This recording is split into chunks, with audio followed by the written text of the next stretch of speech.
Week Outdoors Nation, today is my privilege to welcome somebody to the podcast, in fact two people to the podcast, but the first person I want to introduce you to has done something that nobody else, I think, has ever done. It's hard enough to set up a business to export kayaks from one country to another country, but to do it once and make them in South Africa and then export them to the rest of the world and get known for it is one thing. But then to be silly enough to go and start doing it a second time is a whole new experience. So if you haven't worked out who's with me today, person number one is Celliers Kruger, the founder of Fluid Kayaks and now the founder of Vagabond Kayaks. And then we've also got his business partner, Lisa, with us, who is in Vagabond Kayaks as well. Guys, welcome to the Week Outdoors podcast. Thanks, Rob. Thanks, Rob. Nice to finally meet you. Yeah, well, we've all been friends on Facebook for almost a decade and never actually met. And the guilty secret is we've lived like an hour and a half from each other. Yeah. Crazy. So to set the scene, today we're sat on the banks of the Vaal River in Parys in South Africa, which is where Vagabond Kayaks is for the next 3 weeks. More about that in a second, eh? Yep, exactly. So we're at the canoe club. Guys, how did you both get into paddling? I grew up in a small town called Meyerton. There's the Klip River running past it, and that's where I spent a lot of time as a kid. Swimming, paddling a fiberglass canoe, but I guess that's not real paddling. I wasn't doing any competitions or long distance trips or anything. Well, that's really where my love for paddling started. And then when I went to university, my very first day, I bumped into a guy carrying a kayak, and I saw that, and I realized this is what I want to do. And I approached him, and we became really good friends. And first 2 years, we did a lot of racing. We did Doozy and Berg and Fish Marathon and all these things. But what I really enjoyed most was rivers and rapids. And so that led to whitewater kayaks and guiding on the river, rafts, whitewater kayaks. So for a few years, I did a bit of racing, but also just whitewater kayaking. And then I guess about 6 years since I met this guy, we basically just became full-time whitewater kayakers, playing a bit of canoe polo in between, and also rafting. I love big rafts as well, so I've done a lot of raft guiding as well. Also in Europe, I own a big raft with an oar rig, so I still love doing that. Where do you use that in South Africa? Well, actually, here right on the Vaal. Oh, really? You'll be surprised how easy it is to take a big raft down a river, even when it's low water, because it's so big, it has a very shallow draft. And if you have oars, it means you can steer it very precisely. So you can take very good lines. So we've done a lot of trips here, but also a lot on the Orange River. So I've done, especially after I got my kids, I did a lot of multi-day trips, 5, 6, 7 days on the Orange River with my kids, especially when they were very small. Obviously, as they grew older, they got into their own boats. But the first few years, I was just pushing my oar off down the Orange with kids. Superb. That's crazy. Lisa, how about you? What drew you to paddling? So I'm very much a multidiscipliner. Running has always been my primary discipline. So for me, paddling was a bit of a baptism by fire when I got into adventure racing. And paddling is one of the 3 core disciplines of adventure racing. So for many years, also living in Johannesburg, I was very much a fair weather paddler. So when a race is coming up, you get onto the water. I did have the fortune early in the day. So I started adventure racing in 99. And in 2001, I was on the Camel Whitewater women's team. By default through adventure racing and people that I'd met. And that was a really great experience. It taught me a lot about rivers, spending a lot of time on the Zambezi. And for then many years, I was really just, when a race is coming up, you get on the water, put in some paddling, and paddling an assortment of craft, paddling rivers completely blind in race situations. And so, over the years, I paddled on and off, and it was very much sort of in the late 2000s that I was doing a race in Abu Dhabi. I put in a lot more time because we had big sea paddling sections for that race, so my prep went up. I went to a coach, got much better style and technique. I've been in Parys now for 5 years, and so since I've been here, I've been paddling a lot more regularly. So, and my whitewater skills are getting there. So very much, really, the last 5 years has been my more paddling focus than in the previous 15. Awesome. Those of you who, and I doubt anybody listening to this will know where Parys is, but it's a small town, about an hour and a half south of Johannesburg in South Africa. Yeah. It's got the Vaal River, and you guys are lucky enough to have sort of class 2-3 river going through the centre of the town. Yep, exactly. Yep. So we have flat water upstream of town, which is good for training. That's where the canoe club is also based. But then from town downstream, there's about 13 k's of class 2-3 rapids. So that's our local section. Yep. Jeepers. So Celliers, you originally set up Fluid Kayaks. Yep. That was paddling business number 1, maybe? Yep. Yep. Well, it's actually number 2. I started, it was the first kayak company, but I started making paddles and helmets in the late 90s already. So I did, I'm a mechanical engineer, so I worked at Eastcore as an engineer for 3.5 years. And in that time, I started making whitewater paddles, all carbon stuff, main shafts, the whole works. And then after that, I traveled and paddled full-time for almost 3 years. And I sustained myself with a bit of guiding in that time, freelance guiding, and also selling paddles and helmets. So I've been in the manufacturing game for quite a while. But Fluid Kayaks was my first kayak company. That was the first kayak company. Yep. And talk me through the logic or lack of logic through deciding to jump into the business of manufacturing big plastic things that float, that are designed to fall down whitewater rivers, and doing it. It's almost like a logical, illogical town to go and set up a company in that's going to trade all over the world. Like, how did that all come about? Well, firstly, I like small places. I don't like cities. I wanted to be close to a river. I wanted to be not too far from an airport because I like traveling. I didn't want to be too far from Johannesburg, specifically in the early days, because I thought at the time when I started Fluid that most of my supplies will be from Johannesburg. So that was really, Parys just fit the bill. It's an hour and a half from the airport, right next to the Vaal River. Property is obviously cheaper here than in the city. Factory rent and everything is cheaper. So to me, it made sense at the time. In hindsight, it wasn't the right decision. And that's why we're making this big move that we'll talk about later. So how do you go taking a brand from making plastic boats in Parys to, I've seen your boats on the west coast, east coast of the US, all over Europe, Australasia. How do you make that happen? So Fluid was very much focused on whitewater. I did make some recreational kayaks as well, sit on tops, but the focus was whitewater from the start. That was really my passion. I really consider myself a whitewater kayaker at the time when I started Fluid. And there's almost no market for it in South Africa. It's a tiny market. So I knew from the start it would have to be export driven. So I did a couple of things. One was to go to the big trade shows. The retailer show in Salt Lake City, we exhibited there for many years, and also Paddle Expo in Germany, the old canoe messe. We did that quite a few times. But I was also very involved with playboating at the time, which was still sort of at its peak at the time when I started Fluid. So I also started with playboats back then. And we went to World Champs. I actually went to Worlds, or was it pre-Worlds in Graz. I had the whole South African team there in prototypes of my first playboat that I designed at Fluid. So that really got us some visibility. And we also had some paddlers at Worlds who approached me and said, hey, they like the look of my boats. What can we do in terms of sponsorship? So even before we launched officially on the market, I already had 10 paddlers signed up. And back in the day, there used to be a big rodeo circuit.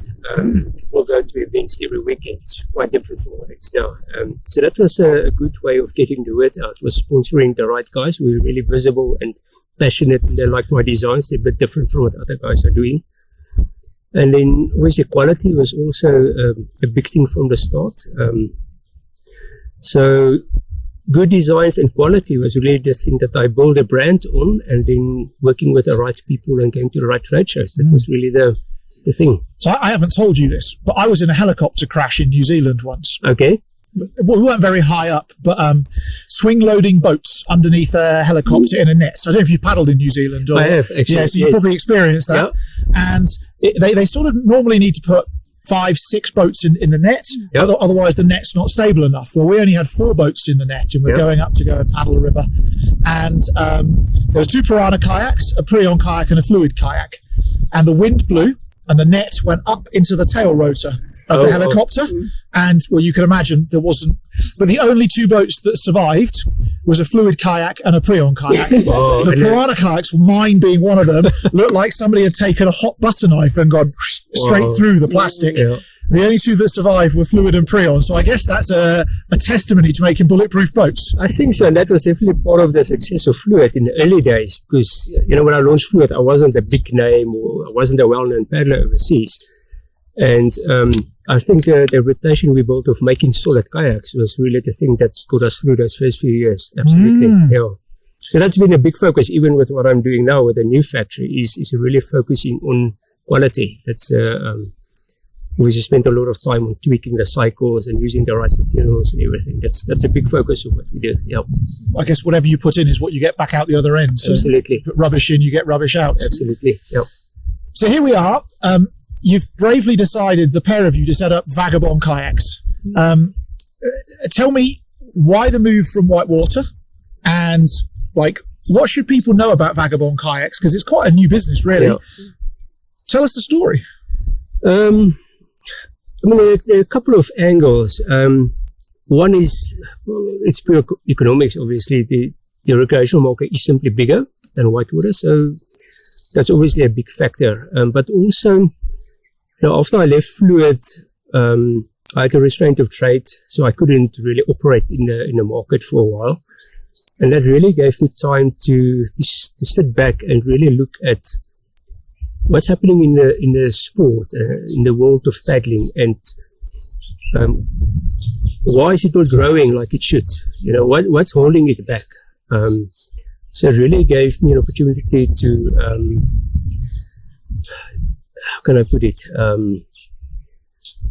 Just to look at it with new eyes. And I realized that there's this big divide, and that's in whitewater, and it's also on the more recreational side. There's this big divide between the pure recreational side, people do it now and then, and the highly competitive side. Because you have the pure recreational guys, they tend to paddle boats that are actually not fun to paddle. They're big barges, they float, but they're really not fun. It's not gonna, if you buy a boat like that, you're not gonna become a paddler. And then on the other hand, you have the guys who are really, and this is happening in whitewater, in South Africa specifically. Whitewater is very focused on running waterfalls and, bigger rapids. There's almost nothing in the middle. There's no intermediate group of paddlers in the whitewater side. But also on the racing side, the moment you join a K1 club, a racing club, you are forced into the narrowest, fastest boat as quickly as you can. And that we just lose a lot of people. And I think the future of the sport is in creating boats that have performance, that's actually fun to paddle, that can actually move pretty fast, but they must be easy to use. They must be super stable. They must be comfortable to use, easy to learn to use. And I think that's where the growth of the sport is going to come from. And that's really what I try to do with Vagabonds. So I've looked at it from a completely different, and my new designs are looking quite unique. There's nothing like it on the market. There's elements from obviously normal recreational boats being a bit wide and so on, but they are narrower than your normal rec boats. But they still are stable because of the way I designed it. They're pretty fast for what they are. You could definitely do paddling races with it, You're never going to win, but you can absolutely finish in a good time. And not last either. And if it's made of plastic, you're not fixing fiberglass for the next 3 weeks. It's going to last forever, which we know. I mean, I've proven that we make boats that last. And they're really fun to paddle. The seating position, I really put a lot of focus on things that people won't notice, but they feel the difference. Like the seat is higher than the footwell, so it's a better sitting economic position. The seat is sculpted so that you don't need all these foam paddings and stuff that everybody uses. It's actually a comfortable seat. You can sit in it for hours. It's got the paddle cutaways, so you don't bump your paddle against the boat all the time. So it's a nice experience to paddle. And the idea is to get people into paddling, enjoying paddling, use it for fitness, use it for multi-day trips. And then some people might move on from that. Maybe they become racing guys who do races, or they want to get into a setting tourer kayak or whatever. But I think to really grow the sport and to make people just love paddling, these are the boats that they need.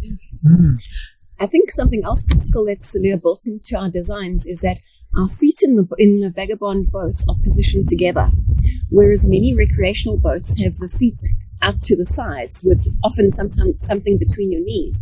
By having your feet together, you've got a much more like a stronger leverage position to leverage your stroke, so you can paddle proper paddle strokes. You can paddle properly in the boat with your feet against the footrest and your knees together. Yeah, so I guess we don't really answer your question because we're getting into more technical stuff now. But the point is, starting Vagabond allowed me to do all that, which I couldn't do before. And I think that's part of the advantage of taking that break. When I was at Fluid, you sort of get stuck with a certain style of boat and using certain types of fittings, everything. And everything new you do has to fit with that. Otherwise, it doesn't look like the same brand anymore. And with Vagabond, I was really able to stand back. What does the market need? And what do I want to use? So I designed all the fittings from scratch in a way that I know works better. So it was really an opportunity for me to actually create something that I think will take the sport forward. So Lisa, you've been talking to me this morning in our chats about taking your mum out, taking your mum's friends out on trips. What have you noticed as the difference when somebody goes from, you've obviously seen people go into other kayak brands or other sorts of kayaks for the first time. You've seen that experience, and now you're seeing your mum and her friends going out in a Vagabond kayak for the first time. What are you noticing as their reaction difference between what everybody else does and what you guys are able to offer with Vagabond? So I think the primary, and this is, we laugh about it whenever you see people getting in and out of kayaks. You can have a good laugh because it's not often an elegant process. And this is also what Celliers built into the designs, is that I wanted a boat that my mom would enjoy paddling. And for her, one of the biggest limitations is getting in and getting out. She needs something that she doesn't have to wait for someone to come and rescue her to get her out of the boat. So our rec boats have got a stand-up platform just in front of the seat. It's a flat area so that your feet have actually got a purchase place to be able to stand and step onto the boat, and also to be able to get off. So I think, my mom's friends word of mouth, but my mom's friends are less daunted because they've seen pictures of my mom paddling, and they look at it and they say, well, if my mom can paddle, well, then they can go and paddle too. So that's very much been, for me, I think the confidence factor is higher for someone who knows, okay, well, I can get into this boat and I've seen someone my age paddling it and they look happy on the water. And I think it gives a lot of confidence. And then the other thing people are scared about is falling in. That's always the big one. People don't, when you paddle, you're not there to swim. People don't want to fall in. They don't want the risk of it, because also how do you get back on? Especially, you're in your late 60s. How are you going to get back onto the kayak? So I think with our boats, because they're stable, but they've also got performance, so you're not paddling too slowly. I think it gives a lot more pleasure, and people know, well, they can actually get off it quite easily. And actually, even if they do swim by whatever chance, they can get more easily back onto the boat. It's interesting, isn't it? I'm a real fan of when anybody introduces people to paddle sports, not putting them in a closed cockpit kayak. With all of that other spray skirt, helmet, PFD, like all that stuff, you can just put them on something they can sit on top of. If they fall off, it's like a surfboard. You just climb back on again. So next weekend, I'm taking a group of my mom's friends for a 2-day trip down the river. Class 1, there's nothing terrifying on the trip, but for a bunch of women in their later 60s who have never paddled in their lives, it's actually a big adventure for them. Fortunately, they trust me, they trust our boats, and they're really looking forward to the experience of just seeing what the river has to offer, and they're going boldly straight into it, it gives me a lot of joy to take people through that. And isn't that amazing to have craft that you can actually do that in? There's not many boats around globally at this point in time where you can take people in their late 60s and say, hey, let's go boating for the weekend. And by the way, you need to know nothing. Exactly. And especially now, I think the last few years, the sport has really moved away from boats that are fun to paddle. And that's been driven by the fishing market, where everybody wants a platform that they can load with gadgets and gear and stand on to fish from and everything. And the whole wreck market went into wider and wider boats. And the boats are, they're super stable, but they're slow, they're dogs to carry, and they're simply not fun to paddle. And I think, and that's one comment we had when we exhibited at the trade shows when we launched. A lot of dealers came to us and said, this is what the market needs. Boats that are actually fun to paddle. No real paddlers want these barges. And it doesn't turn you into a paddler. You're just a fisherman who happen to paddle to get to where you want to be. You don't become a paddler by using those boats. So, so it's maybe a niche at this point in time, but I think that's where the future is. I think so. Like if we're going to grow the sport of paddling, the traditional sit-on-top kayaks that are, as you say, wide, slow, ugly, heavy, they're the sort of thing people put in their garage and only actually are willing to use once or twice a year because it's painful. Yeah. From what I've seen of your boats this morning, they're actually, I want to pull it out most evenings because it's going to be a pleasure to paddle. At probably not too dissimilar price point. Yeah, no, exactly. It costs the same. And that's the thing about rotomolding especially. You make a boat at 25 kilos, it costs 25 kilos of plastic, no matter what the shape looks like. It can be a crappy design, or it can be an amazing design. It costs the same money to make that shell. And that's the beauty of what we do. The other funny or interesting thing is that probably the fastest craft that you can get are surf skis. And surf skis are sit-on-tops. That's very true. And people don't think about it like that. But the fastest boats that you can paddle are actually sit-on-tops. But people don't associate sit-on-tops with performance at all. And that's what we're trying to open that mindset a bit, Yeah. I think when people also have a good boat to paddle, they enjoy it more and they're more likely to paddle more regularly. And even in cities, there are dams in cities that people can paddle. And I'd like to see where people start joining kayak clubs. They're leaving their plastic sit-on-top in the boat racks and they're going after work and they're going to go paddle their sit-on-top. There's definitely scope for growth in that area. But people, it's more just getting the idea, like, okay, I like this, I can do it. I don't have to paddle a K1 and I can just enjoy being out on the water. It's interesting. What I like about what you guys have done so far is you've got a boat that almost no matter what you want to do, you can kind of go do it in. Yep. Yes. If you want to do some gentle white water, cool, good. If you want to do flat water, good. If you want to go on the sea, good. And it genuinely looks equipped to do all of them. Yep. Because there's some people who make that claim. We all know, we've seen those brands, that they go anywhere, do everything. And it's not very go anywhere, do everything. So what impact, how would the world be different in 5 years' time, courtesy of Vagabond Kayaks, or let's just say the paddling world?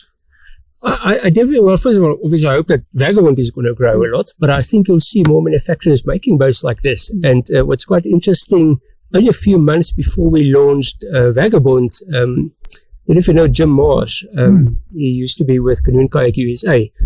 He started a new kayak brand called Swell Watercraft, American-based. He started with just one model. But what I love about it from the side, when I saw the pictures, it's the only boat on the market that has a similar styling. It looks very different. It's a different type of design, but it is the same concept of faster pedal cutaways. You can see it's a performance sit-on-top. And I didn't see that as competition to Vagabond at all. I thought we're on the same team. And I actually sent Jim an email right away. I said, geez, Jim, I love what you're doing. I'm also working with stuff like that, but this is really cool. And it's really interesting that Jim actually moved production to us a few months ago. And we are actually making this boat for him now. And Jim is also now our US distributor for Vagabond. But in any case, to answer your question, I think you're going to have more brands doing similar things. I definitely think more people realize, but this is actually... Because the sport was sort of there. If you look at sit-on-tops of 20 years ago, they were not great, but they were reasonably fast for what they were. And since then, boats just got wider and wider. And I think you're going to have people realize, but hey, it doesn't have to be like that. And I hope that we'll show them the way. And I'm sure more companies are going to follow.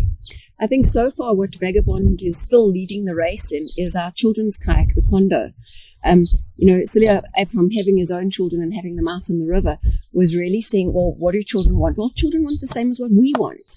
And if children are going to learn to love paddling, they can't be paddling a floating piece of plastic. They need to be able to paddle something that's going to take them from being 4 years old and clunking around in the swimming pool to hopping onto flat water, to having a little bit of rough water, wind blowing up while they're out with their parents, to paddling class 1, class 2 rapids and learning those fundamental skills. And the condo very much does that. It's got the tank well, it's got the hatches. Children can take their own picnic stuff along for picnicking and have that feeling of independence with them. And, in time, I'm sure we'll see other manufacturers also coming up with real kayaks for children. Yes and no. What's interesting, so I launched at Fluid, when was that, about 15, 16 years ago. My daughter is 50 now, so 15 years ago. So I decided, when I found out my ex-wife is pregnant with my first child, I realized that this child is going to need a boat. So I designed the sit on top, which was called a Vaya. And at that stage, I had no idea what children actually want, So I designed this boat, and it was launched, I think, a few months after Kayla was born.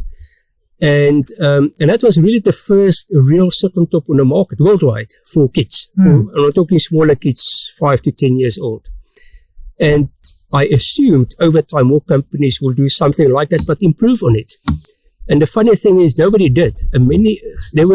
I would guess there's about 8 or 9 boats on the market now, similar size, aimed at children, made by different companies. And all of them are even more basic and more of a barge than that boat I designed 14 years ago.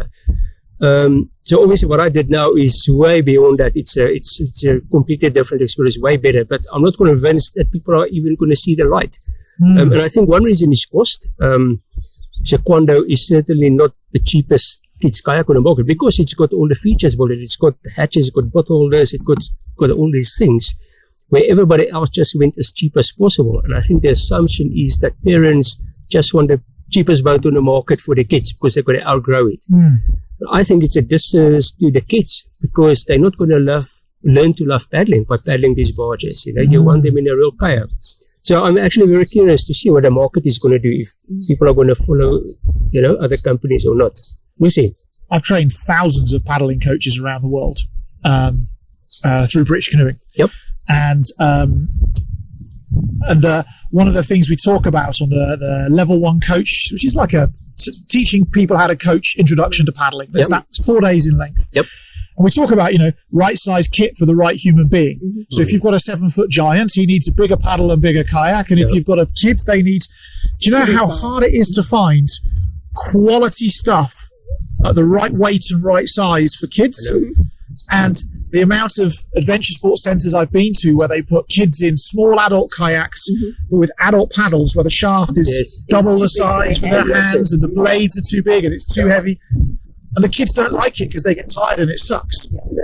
And you've just taken an opportunity to grow your outdoor business and infuse more kids to come and do more and turn them off. So I think that's massive. So you're going to build paddles as well, I hear? Yeah. Are we going to get kids paddles as well? Absolutely. Yay! So we at the moment in Cape Town, there's a canoe polo group that is using our children's kayak for playing canoe polo because there's this gap. You have to be big enough to fit into a canoe polo boat. So you're looking at your mid-later teens and then up. Now you have the opportunity with a kid's boat to get children.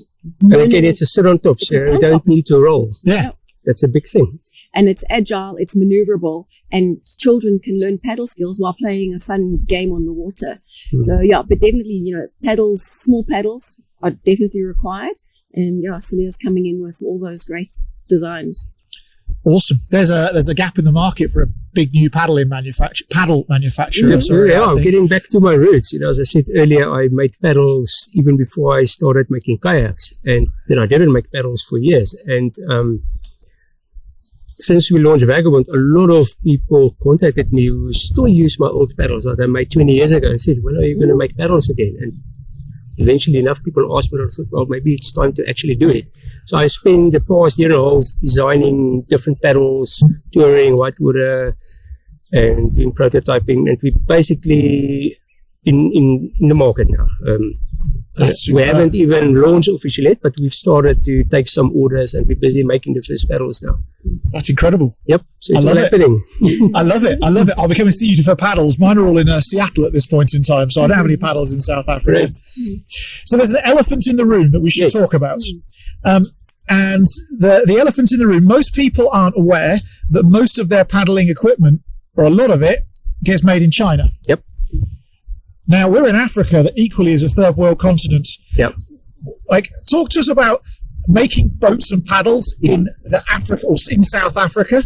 What's the ups and what's the downs? And like, let's because when people who are listening to this think of Africa, they think of starving Ethiopian children. Let's be honest about it. That's the perception. Yeah. So talk to me about that. If you both of you go for it. Sure. Let's try to think how to keep this short. Because you could get your boats made in China, absolutely, Canada, yep, USA, anywhere in Europe, South America. So, okay, there's different angles. Let's start with one. In my fluid days, so I'll be honest, I don't particularly like making kayaks, like the manufacturing side of it, the actual production, running machines and workers, equipment. That's not my passion. My passion is designing products. That's really what I love doing, and obviously paddling.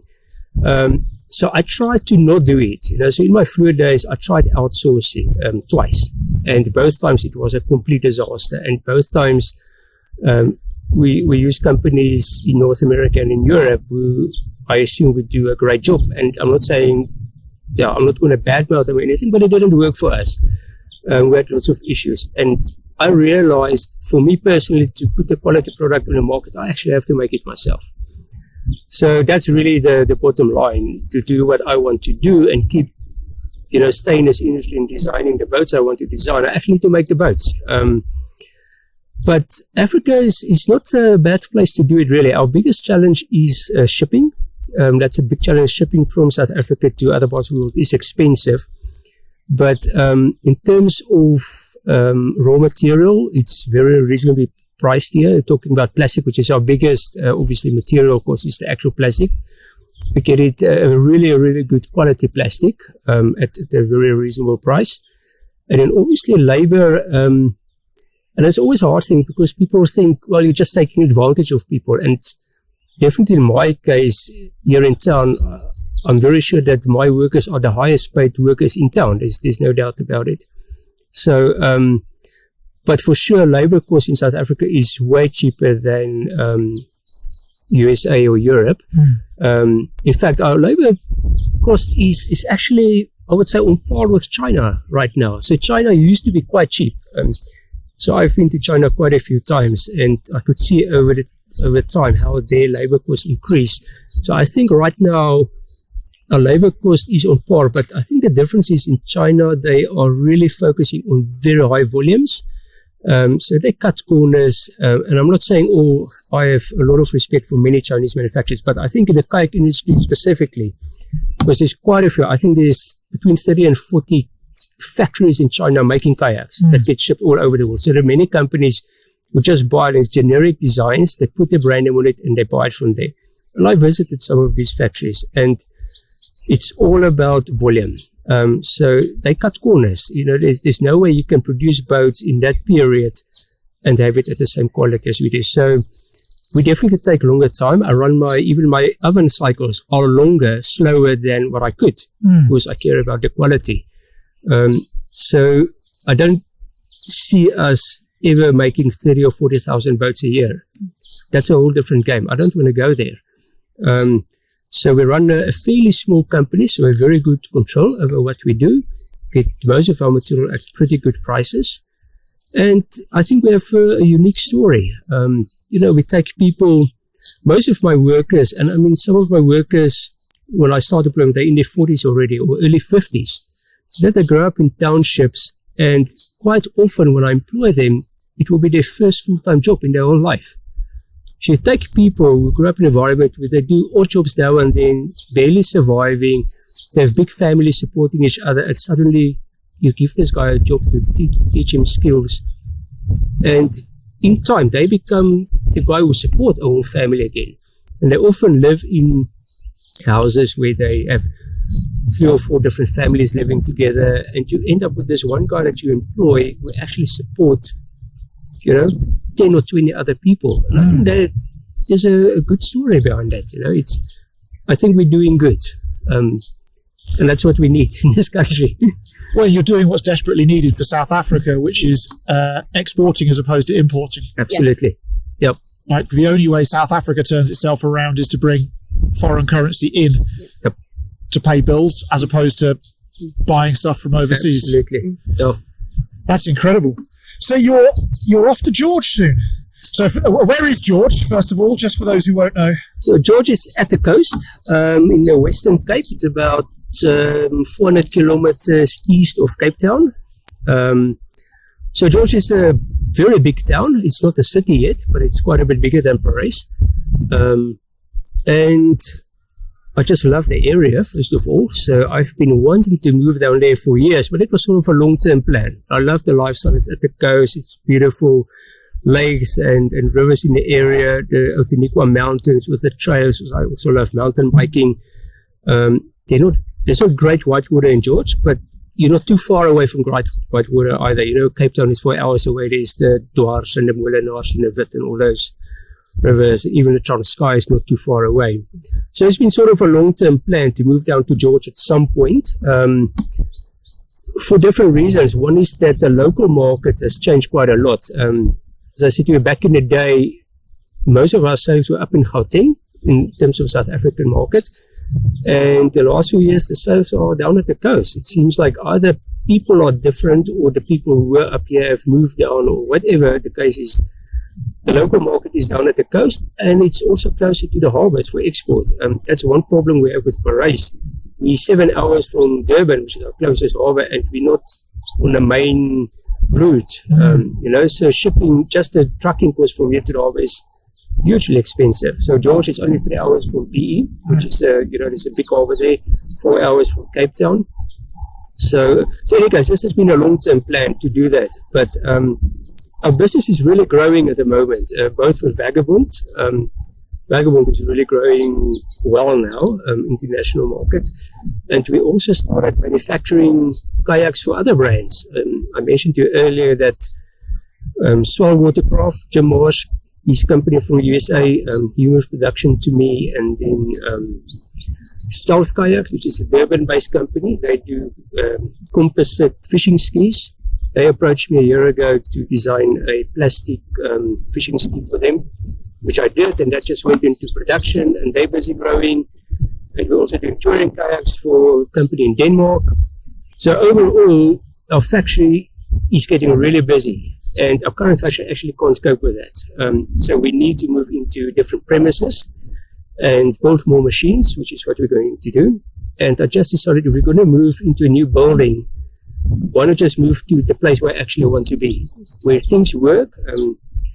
Paris has been dealing with some serious infrastructure problems lately. The last few months has been crazy with power cuts and the water issues and so on. But I don't see it getting better anytime soon. So I wanted to be in a better place where, well, it's better for the factory, but it's also a nice lifestyle, I guess. So we are moving at the end of October, so 3.5 weeks from now. So right now we are running 24/7 with the factory to get as many boats out as possible until we close down, and then we move everything down last weekend of October, and then we have a few weeks to put up a new factory in George. 3 weeks. Right about. I hope to go in production end of November, the new factory. We need to be ready for the European and American summer next year. So we've got a lot to... We need to start manufacturing boats in December already for the export market for next year. We just have so many boats on order, so that's the only way we can do it. What a terrible problem to have. Exactly. I'm not complaining too much. That's it. And for those of you who don't know, I've been to the factory they've got here in Paris this morning, and you have to have a ginormous hole underneath the oven. Yep. So these guys are getting a brand new warehouse, which they're going to go take, I presume, somebody else's JCB to the floor and dig some very big holes. Exactly. Yeah, I just made a payment yesterday for big holes in the floor. So a brand new place, we're going to trash it already. Yep. Yep, exactly. The most wonderful thing with having a brand new place is that we can lay the factory out the way that we want it to be laid out. Instead of using a space that exists and making it work, we can actually now make Celliers Dream Factory. No, exactly. This factory, it's actually still being built right now. It's not ready yet. That's why we're only moving end of the month when it will be ready. So it's a brand new factory that's being built, and we'll be the first tenants. And so right from the start, we can do the layout exactly the way I want, proper workflow to make it efficient, all the PowerPoints in the right places, airlines, it's I'm really looking forward to it. It's going to be a really nice factory. That's superb. So Lisa, we were talking earlier about trips down the Orange River in Vagabond Kayaks. We spoke about TPs. That was maybe a tangent off to one side. We'll talk more when I've got some TP designs. Should people come to South Africa and come paddle the Orange River with you? Like, what's the experience like? Oh, yes. So I was introduced to the Orange River by Celliers. Just shortly after we had met, we did a Orange River trip, but it was a rafting trip then. I actually paddled the whitewater sit on top down the river, and Celliers was pulling the big raft. And then when we returned to the river, we returned in our boats, in our Vagabond boats. And we used both our single sit on tops. We've got a double as well. And being on the river, Celliers said to me, it's a great experience. Well, it's one of those experiences you have to have, because it's away from the encumbrances of normal everyday. Sure, there is cell phone reception in odd patches, but it's better just pretending there isn't any reception anywhere. And you kind of, drift down the river, paddle down the river, you're enjoying low-grade rapids, and then you see a nice spot, and it's about, mid-afternoon, and you pull off, and you set up camp, and you enjoy the last of the afternoon and swim in the river, and then nice evening meal, everyone together, sleep, get on the river the next morning. It's one of those real escapes that I think we lack so much these days. You can go to a lodge for a weekend. That's not the same escape that it is to go on the river for 5 days. And especially if it's something that's new to you, then you've got this new experience, which is low stress. It's not a high physical demand either. And you can really just separate yourself from everything that you knew and come back. Like, definitely 2 days on the river feels like a week away. So if you have 5 days on the river, it's like having a month of holiday at any other time in any other place. The sights on the Orange River, I think when I first went on it, I was quite blown away by the amount of bird life. And certainly the section that we paddle with our kayaks with clients, the fish eagles, you kind of become a bit blasé. It's like, oh, there's another fish eagle. Oh, another fish eagle. Do you see that fish eagle over there? And from juveniles, adults, the whole works, kingfishers, herons, an abundance of Goliath herons and grey herons. It's a quite desert environment, spectacular rock formations, lots of sand. And it's also that environment that's not intrusive. It's just there. In summer, it's hot. In winter, it's freezing cold. But it's just spectacular. So it's definitely become, from paddling, for me, it's a paddling area, and it's become one of my most favorite places to go to. Awesome. Family friendly? Very family friendly. You're spending a long time on the river during the day, and certainly our trips now, we're doing kayak-based trips, not raft-based trips. So children, say from the age of 6, 7, are good for it. Your child's going to be in the kayak for quite a long time in the day. We do get out and have snack stops and things, so it's certainly not a high pressure paddling environment. But I think for your child to get the most out of it, a 4-year-old is probably not going to get as much out of it as a 6, 7, 8, 9, 10-year-old. Cool. Yeah. That's actually the reason I did all these raft trips with my kids when they were young, because they actually had space on the raft to move around. Because they get bored, they can't just sit in one place. So for really long, that's not the type of trips we offer. But if you actually want to take your own kids at a very young age, you should actually get a big raft. Yep. But as soon as they're old enough, 6, 7, 8 years old, absolutely, kayak's the way to go. And of course, with a parent paddling a double with their younger child, so sort of from 6 years old up, paddling with them in the kayak, there's quite a nice bonding experience as well for the parents. And there's no internet, there's no electrical sockets, there's no nothing. And children, especially if there's a couple of them around, they play in the mud on the side of the river, they build sand castles, they swim in the water, so it's definitely a great environment for children to have a real safe outdoor experience as well. So there's 3 other things that people worry about when they come to South Africa or Africa to go paddling. hippos, crocodiles, and malaria. Mhm. How's the orange for those three things? None of them along the Orange River at all. Okay. Yeah. Yeah, Because it is the thing. it is the thing. It is the thing. Yeah. Correct. I first paddled the White Nile in 1998 Yeah. on my own. Yeah. There's a long story about why on my own, but on my Okay. own. And I was terrified of crocodiles. Oh, yeah. Oh, Jesus. Hippos just look so cute and cuddly. Yes. More dangerous than crocodiles. I've been like a meter, 2 meters away from hippos, and they yawn, and you're like, oh, that's nice. I get back on the plane to go from Entebbe in Uganda back to London Heathrow, and there's that magazine behind the back of the seat, and I flip it open, and there's an article: Africa's 10 most deadliest mammals. Number 1, Hippo. hippo. Absolutely. Number I'm like, 3. oh shit! So the funny thing is, so some of our rivers in the Lowveld, in Mpumalanga, they also have hippos. I mean, some have crocodiles too, but some have hippos. And we always joke, especially the Sabi River, it's the one river we paddle. We portage the pools and paddle the rapids. There's no hippos in the pools. In the rapids, yeah. No, the hippos are in the pool. So we portage around the pool to run the next rapid. We really get that. It's, but yeah, that's only certain parts of the country where we have that, for sure. So Orange River is free of malaria and is free of hippos and is free of crocodiles. So it's a really great, safe environment. That's good. That's because that's what people think about when they think about Africa. Yeah. There's no lions like coming to their camp at night or anything like that. No, So it's a desert We do have environment. leopards sometimes. Yeah. I mean, we've heard them. Leopard But I mean, they don't attack you in the camp or anything, but they're actually around. There's also lots of baboons in those areas, right? And so, yeah, I mean, it's pretty wild, but it's not lions or hippos or crocs or anything like that. There's not a lot of people around that area, so the wildlife they're not so used to people Yeah. being around. You know, there's farms, there are some farms, but the farms are huge. Being a semi-desert environment, you know, there's a bit of sheep and goats and some cattle Like and stuff. 20,000 hectares easily. Yeah, Yeah, so, Jeepers. so it's sparse. It's Different- sparse. different Yeah, world. Yeah, it's definitely sparse. Wow, that's incredible. So if you want to come to South Africa and go paddling, speak to the guys at Vagabonds because you'll have a great time. I want to ask you another question on a slightly different tangent. When some of the people who listen to this are going to want to go and get a boat and get paddling, start to learn to become a paddler for whatever reason. What are, like, for each of you, your top 2 things that you would like to advise them to go do to make it the happiest, smilest, most positive thing for them?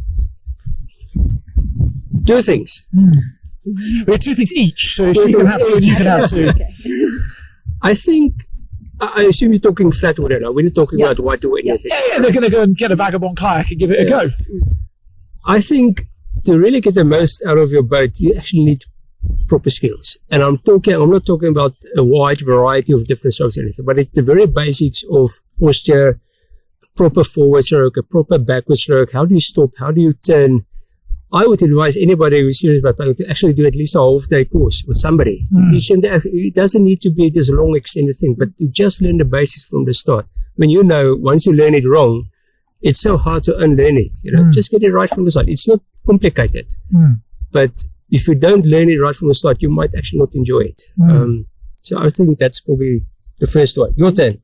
So, well, that would be probably also my first one as well. Is You can't copy you. Is to learn. I think the next thing, so also is to speak to someone. And I mean, I'm always happy for people to phone me or to email me or to WhatsApp call me and say to me, this is what I want to do. This is the type of water that I've got around me. It's the one that I'm going to paddle the most often. Which boat should I get? Because dealers can very often, depending on which dealer you go to, maybe they do or they don't stock our boats and they stock other ones, but you can get guided into choosing a boat that's not really right for you. I think the main thing is demo, really. I mean, you know the story, demo. Because what you think the boat's going to be like is not what it actually is. So I would say demo. Is actually, if you're able to, demo is actually the way to go. Demo boat, yeah. And so, I mean, one of the first questions I always ask people, and this is even that people should say to the dealer, this is where I live, this is the type of water that I'm paddling, which boats can you recommend for me? Because it's not about necessarily the size of the boat or the color of the boat or the features the boat has. It's what do you want to do with it? And that's going to determine your choice of boat. And a good dealer, by the way, or a good retailer in the industry, when they recommend 2 boats that they don't currently have in stock, then you found a good one. Yes, that's true. When they just point at the boats on the rack, that means they just want to sell you what they've got in the shop, not what's actually around there. Right, number 2, I would say safety. People, especially with swim tops, because the boats are so stable, people tend to want to paddle without their life jacket because they think they're going to be hot or uncomfortable, whatever. But at the end of the day, people drown. That's a reality. People drown in boats, and it can be, especially guys who are good swimmers, I think that they'll be fine. But people get heart attacks, they get cramps, sort of things happen. So I think getting a really good life jacket, or PFD as you call it, is actually non-negotiable. Cool. And I think my number 2 would be to get roof racks for your car, because while you may join a kayak club and be able to store your boat there and use it on that water, the whole point of having a kayak that's versatile and can do lots of things is you want to travel with it. You want to take it on holiday with you. You want to explore different sections of rivers, different dams, see different sites. So get roof racks so that you can transport your kayak and learn. And at the roof rack place is ask them to teach you how to tie your kayak on properly so that you're not going to lose it on the road. Can I add to number 3? Go on. Learn how to tie your kayak on properly. Well, get the right paddle. Because what often happens is, a guy spends 7,000-8,000 rand on their boat, and they try to get the cheapest paddle possible that's most likely not the right length, the right type of blade, the right feather angle. And at the end of the day, that's your tool. It's quite a personal thing, is to find the right paddle for you. And again, demo might be an option, but just be prepared to spend a bit more. A paddle that's half a kilo lighter, you lift that paddle thousands of times. It's a huge difference. It's a huge difference. So I would say, it's a good paddle. Interestingly, people tend to buy a kayak, get into the sport, and then they tend to trade their kayak in like 12 or 18 months. They tend to progress as they decide this is the particular area of paddling I want to get into. The paddle comes with you. Yes. When you've bought it. Yes. And your life jacket. And your life jacket. Yep. They're actually the things that are going to stick with you for maybe 3 to 5 years. Yep. You may well chop and change your boats 3 to 5 times in 3 to 5 years. Absolutely. So if you buy cheap, you'll be setting yourself up. My piece of advice, people, is go out and take it slowly. I don't mean don't race, but first time paddling, we'll go for 30 to 40 minutes and poodle around something where you probably still can see your car. Yes. And then the next time go a bit longer, because your body's going to have to get used to sitting, working, moving in a different way. And you want to get off the water being able to go and drink a beer with a smile on your face, as opposed to an achy back or whatever else. So take it steady. And I think that's where good coaching and guidance comes in, that your form is good. You're not going to get off with the achy back. That's it. And a good coach will also limit you to say, actually, we're going, I've got a big thing in the, when I go to coach kayaking in the US, often sea kayaking, we end up and people are like, I paddle 25 miles in a day. And I'm like, that's very nice. But they're exhausted at the end. And then when they get up close to the cliffs, they don't have the skill level to deal with the turbulent water up close to the cliffs, which means that their launching and landing is always harder, because you can't avoid the cliffs or the beach or whatever else at that point in time. So I'm always a big fan of paddling less distance, but putting more action into it. Like you guys have got, what you said, 2.5 kilometers of water here. I bet you could spend a whole afternoon or a day I bet you have done. Part of my language, but buggering around. Oh, yes. Yeah, absolutely. Yeah. Well, the story in Whitewood, I'm sure you have the same thing, is before you can progress to, say, class 4, you must play in class 3. You're not ready for class 4 unless you can play in class, and let's say you're not ready for class 3 if you can't play in class 2. You must be able to catch eddies and surf and theory and everything at a certain level, just having fun before you can move to the next level. Otherwise, you're in over your head for sure. Yeah, and that gets owie very quickly. Yes. I think one of the things, going with the life jacket, paddle, and your kayak, people can look at it and think, well, it's actually quite an expensive layout initially. I always thought that running was a cheap sport. You put on your running shoes and out you go out the door. But these days it's not. If you replace your running shoes twice a year even, you're looking at 5,000 rand. So you can buy a kayak for 8,000, 9,000 rand, your life jacket, your paddle. You're looking at also having those items. If you're a recreational paddler and that's your boat, whether you trade it in later or do whatever, you're still going to be paddling that boat for the next 10, 15 years. It's a worthwhile investment, and you don't want to make a snap decision when you buy your kayak. Look around, decide what you want to do, how you want to do, save up that money, and buy right. Yeah, go see a few coaches. and go, I get to say, don't just come to me, I'm a coach, but go to some other people and see what they do and how they do it and what kit they use. And if the coach uses a piece of kit and they've paid for it, there's a caveat there, and they've paid for it. I totally agree. Because if they've been given it for free as a sponsorship deal, they'll just sell you what they're sponsored. But if they've paid for it themselves, it's probably a brand and a thing worthwhile doing. Definitely. Yeah, agree. Cool. So, I guess we'll give you both a chance now as we come towards the end. I'm going to give you the opportunity to have what in English we call a rant, which is generally like getting shit off your chest about something to do with anything. Now, I have to be honest, here's the rules. Okay, you get 60 seconds each, okay? You can have a rant on anything you like, and it can be to do with anything. So I had Bren Orton on the podcast. Yep. So Bren's a Piranha-sponsored whitewater kayaker. He's a vegan. And he ranted about vegans and about how you don't have to tell people you're a vegan or shove it down the throat if you're a vegan. So the rules are like as wide as you want to go to. Okay. But a rant about something. Okay. Who wants to go first? Do you want me to go first? You can go first. So I'm new to dog owning. I got a dog 3.5 years ago, and my dog is the center of my world. My rant is about people who have dogs and leave them locked up at home all day while they're not there, and who have them locked up behind gates and never take their dogs out. So that's my rant, because if you take on a dog, which I'm very glad that people do because dogs need homes, but your responsibility is to broaden the horizons of your dog, to take it out walking. And my dog loves paddling with me. She climbs on the back of my kayak, to take your dog out paddling with you. So if you get a dog, you need to be committed for the rest of your dog's life. But you also need to take it out. People know from lockdown, they went crazy in their heads being locked up at home for 5 weeks. Your dog goes crazy every day without you at home on their own, locked up. So please, take your dogs out for walks every day. It's good for you too. Awesome. That was sure. I was away from kayaking. I was quite impressed. That's good. Well, two of my favorite subjects to reason about, I wouldn't say argue, is religion and politics. Oh my God. I guess this is not the right platform for that. Well, you can have a go if you like, but I told you what the rules were. So.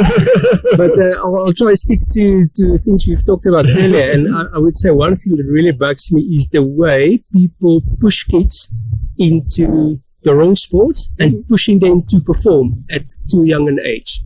And I think we've lost in paddling. Obviously, that's where we come from. A lot of potential really good paddlers in the sport because they were pushed too hard from the start to compete and train and everything. And by the time they leave school, they hate paddling.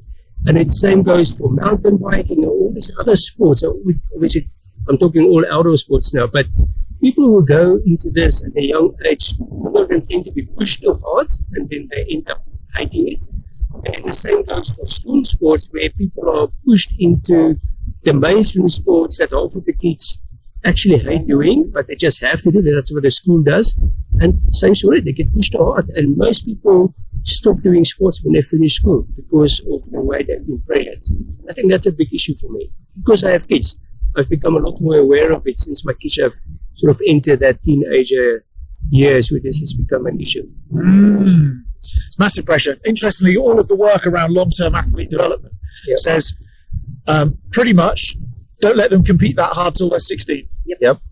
Pretty much. And I go around most of the world, and most of the world ignores that guidance, which actually comes out of like research and science and, a proper place. It's not just some dude putting his finger in the air. I agree. I think it's a general problem in the world. People don't listen to science. I can rant about that. We're stepping into politics very quickly here. Oh no! You said you were going to stick to kayaking, so I'll keep quiet. Cool. So if people want to get one of your boats to paddle it, or want to get in touch with you or find you, what's the best place to do it? How do they manage it? So I think if they go vagabondkayaks.com, we have a dealer list on our website. Contact details also there, which comes straight through to me, and I will direct you to the best place closest to you for the best assistance. Awesome. Yep. Speak to Lisa, don't speak to me. Yep. Yeah. Does it speak to the monkey, not the organ grinder, or something like that? I'm not too sure. Guys, thank you for your time today. Thank you for lunch. Thank you for praising the beautiful Var River. And I look forward to seeing Vagabond Kayaks all over the world as I go on my travels. Thank you. Thank you, Rob.